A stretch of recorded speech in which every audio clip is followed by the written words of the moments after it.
Baba. Yes, mwanangu. Baba. Yes, mwanangu. Mimi sitaki kuoa. Kwa nini mtoto yangu? Waliniambia ati mabibi wanaombanga chakula lanji, ati wakule breakfast, wakule lanji, wakule sapa, tena ati kifika saa 9 ya usiku tena wakuleko kitu. Sasa mimi nitawezana na hiyo maneno kweli baba? Mtoto yangu, hiyo ndio tunaitanga kujituma. Kujituma. Sasa mimi mwenyewe ni mzembe. Sasa mimi hata siwezana na hii kazi ya majembe. Sasa hata mimi nilijituma, ndio manaka mama yako yuko. Sasa nitafanyaje dadi? Si unipeleka advice mzuri. Advice goja mama yako aingie. Nimesikia kitu mbaya lakini nataka kurekebisha kwa boma langu. Mama.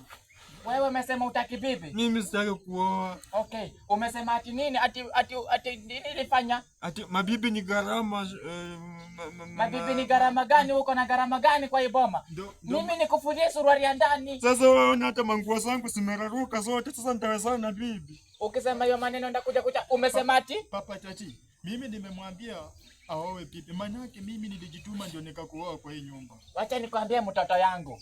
Nilikuja hapa ni masida tu. Ni sangazi yangu. Kwani dadi hata wewe kwani huko mwenyewe unatewa? Sangazi yangu alinidanganya ati tuenda nipatie mume. Anipatie mume. Kwani kufika hapa?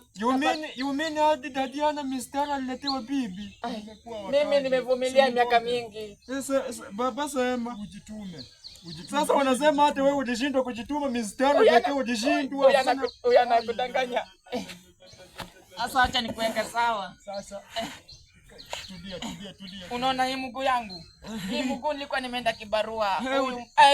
Unaumia. Acha. Sasa nilikuwa nimeenda kibarua. Shida. Nilikuwa nimeenda kibarua. Huyu mtu kale kwa amelala hata hakuwa na nyumba. Unaona hii nyumba iko hapa? Wewe ndio ulimsaidia. Mimi ndio nilisaidia yeye. Sasa hata mimi sitaki maneno yenu. Sababu zilikuwa mingi.